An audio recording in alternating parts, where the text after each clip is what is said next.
Hello বন্ধুরা, good morning. আশা করছি তোমরা সবাই ভালো আছো আর আমিও ভালো আছি। তো এখন বাজে সকাল 7টা। আমি আমার আজকের ব্লগটা এখান থেকেই শুরু করব। ছেলের স্কুল ছুটি পড়ে গেছে, ওর এক্সাম হয়ে গেছে, ওই জন্য এখন একটু লেটেই ঘুম থেকে উঠছি। না হলে অন্য দিন তো সকাল 6টার আগে ঘুম থেকে উঠতে হয়। ঘুম থেকে ওঠার পর নিজে ফ্রেশ হয়েছি, হওয়ার পর এখন সব ঘরের জানলাগুলো খুলে দিচ্ছি।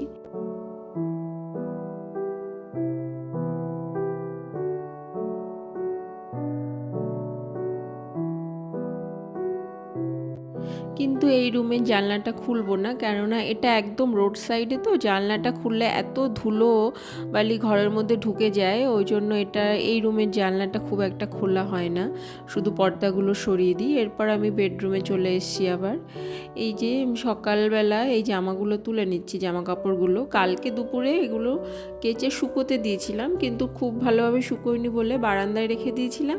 সকালে এটা রোদ পড়ে, আর যার জন্য রোদে এগুলো শুকিয়ে গেছে, এখন এগুলো তুলে নিচ্ছি। তো আজকে হলো শিবরাত্রি, আজকে আমি শিবরাত্রির উপোস করব, ওই জন্য আজকে রান্না বান্নার ঝামেলাটা একটু কম থাকবে আমার, ওই জন্য ঘরের এই কাজগুলো আগে করে নিচ্ছি। অন্যদিন সকালে ওঠার পরে নিজে চা খাই, সেটা করতে হয় এটা করতে হয়, কিন্তু আজকে সেসব কাজ কোনো কিছুই নেই, কেননা সারাদিন তো উপোস থাকতে হবে। তা আগে ঘরের কাজগুলোই গুছিয়ে নিচ্ছি, তারপরে অন্য কাজগুলো করব। ছেলে এখনও ঘুমোচ্ছে, ওকে ঘুম থেকে তুলিনি, তাই ভাবলাম ওকে ঘুম থেকে তোলার আগে কাজগুলো ঝটপট সেরে নিই, নাহলে ঘুম থেকে তোলার পরে ওর দিকে এতটা টাইম দিতে হয়। তো এখন এগুলো করব, তারপরে ওকে ঘুম থেকে তুলবো। ছেলেকে ঘুম থেকে তুলে দেওয়ার পরে এখন ওকেও ব্রাশ ট্রাশ করিয়ে দিয়েছি, এখন ওকে সকালে টিফিন করাবো, তার জন্য ওর খাবারটা রেডি করছি, এরপরে ওকে খাইয়ে দেবো।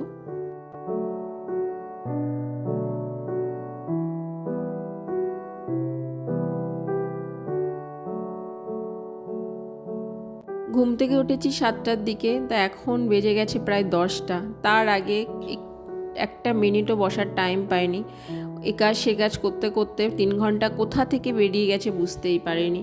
যাই হোক, এখন ছেলেকে খাওয়াচ্ছি, খাওয়ানোর পর চলে এসেছি কিচেনে। আজকে রান্নাবান্নার বেশি ঝামেলা নেই, আগেই বলেছিলাম, কেননা খাওয়ার মানুষ মাত্র 3জন, আমার হাজব্যান্ড, আমার ছেলে আর আমার শ্বশুর, ওই জন্য আজকে রান্নাবান্নাটা কমের মধ্যে দিয়েই সারবো।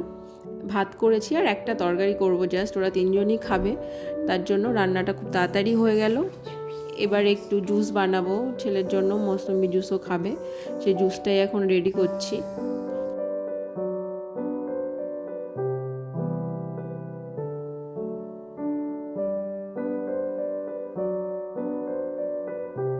সব ধরনের ফল আমার ছেলে খেতে চায় না, ও ডাবের জল, অরেঞ্জ জুস আর শসা, এই 3টে জিনিসও খাবে, অন্য কোনো ফল ও মুখেও দেবে না।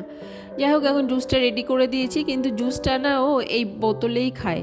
এখন বোতলে দুধ খাওয়া অনেক দিন হলো ছেড়ে দিয়েছে, কিন্তু জল খাওয়ার সময় বোতলটা চায় আর জুসটা খাওয়ার সময়।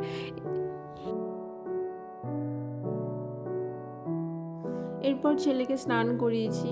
আজকে আর অন্য যে জামা কাপড়গুলো ডেলি আমার কাচতে, আজকে আর কাচার কাজটা করে নিই, উপোস আছি তো, কাচাকাচি করলে আরও বেশি টায়ার্ড হয়ে যাব। তারপর নিজে স্নান করেছি, স্নান করে এখন চলে এসেছি।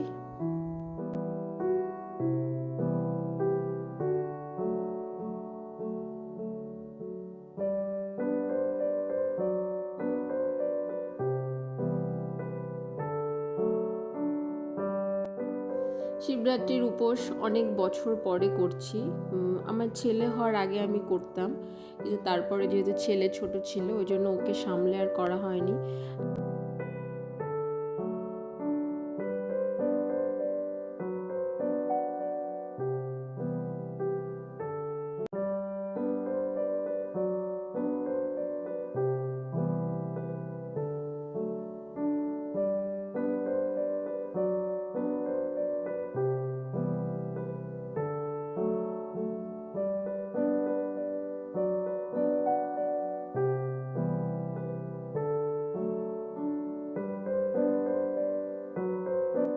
এরপর চলে যাব ঠাকুর ঘরে। ঠাকুর ঘরে গিয়ে দেখছি যে মা পুজোটা করে নিয়েছে, মাও মানে আমার শাশুড়ি মাও উপোস আছেন। ওনার যেহেতু আগে কাজকর্মগুলো সব করা হয়ে গেছিলো, ওই জন্য উনি ঘরের পুজোটা করে ফেলেছেন। তারপরে আমি এসে একটু ঠাকুর নমস্কার করলাম আর একটু ফুল দিয়ে দিলাম, আর আমার ঘরে যে শিবলিঙ্গটা আছে সেখানেই একটু জল ঢেলে দিলাম। সন্ধ্যার পরে আমাদের এখানে বদ্রীনাথের মানে শিবের একটা বড় মন্দির আছে, সেখানে খুব জাঁকজমক করে শিবরাত্রি পালন করা হয়।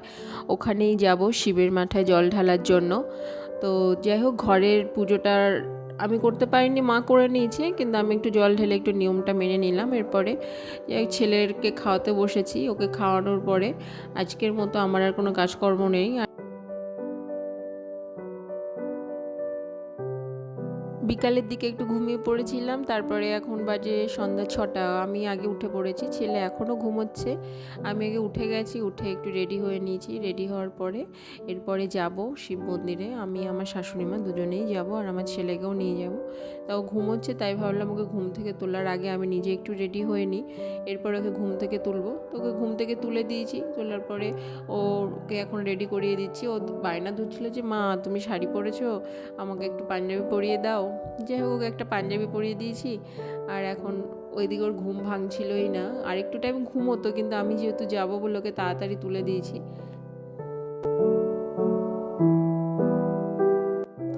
চলে এসেছি আমরা আমাদের এখানে যে শিব মন্দিরটা আছে সেখানেই। ওখানে দেখো কি সুন্দর লাইট দিয়ে সাজিয়েছে। আর এটা একটা বড় পুকুরের পাড়ে মন্দিরটা। তার লোকজন এখানে অনেকেই আগে থেকে এসে গেছে, অনেকেরই পুজো করা হয়ে গেছে। আর এই যে দেখো ছোট ছোট দোকানগুলো বসেছে, ফুল, বেলপাতা, মালা, বাতাসা এই সমস্ত নিয়ে।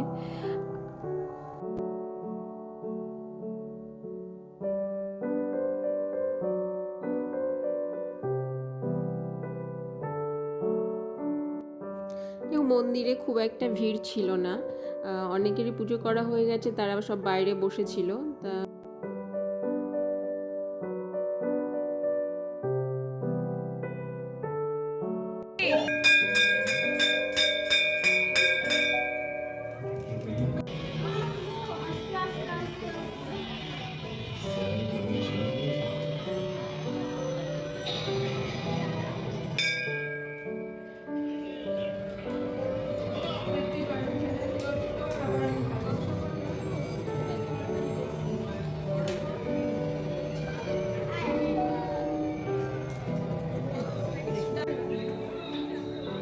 सर, लड़के की जान खतरे में, इसे जाने देते हैं सर।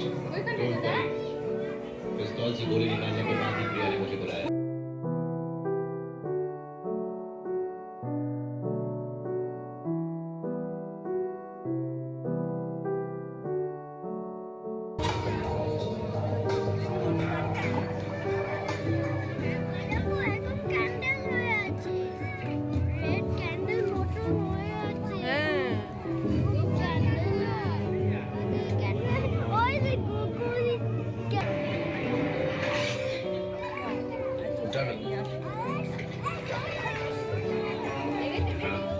ऐसे भी कृष्णमूर्ति नाम का प्राणी मैं गिरफ्तार करने की कसम खा चुका। बिल्ला कोई छोटी मोटी मछली नहीं।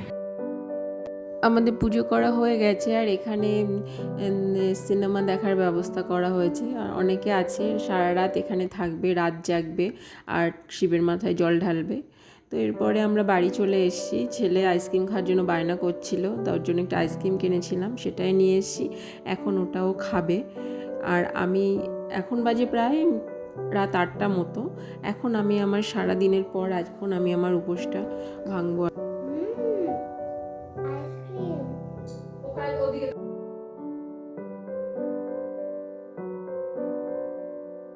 সারাদিন উপোস করার পরে এখন সবার প্রথমে একটু জল আর ঠাকুরের প্রসাদ দিয়েই উপোসটা ভাঙবো, তারপরে অন্য যা কিছু খাওয়ার খাবো। তো চলো বন্ধুরা, আজকের মতো আমি তোমাদের সবাইকে এখানেই বিদায় জানাচ্ছি। দেখা হবে আমার নেক্সট ব্লগে। তোমাদের যদি আমার এই ব্লগ ভালো লেগে থাকে তাহলে তোমরা প্লিজ একটা লাইক কমেন্ট অন্তত করো। আর যারা আমার চ্যানেলে নতুন আছো তারা সবাই আমার চ্যানেলটা প্লিজ একটু সাবস্ক্রাইব করে দিও, আমার পাশে থেকো। আর তোমরা ভালো থেকো, সাবধানে থেকো।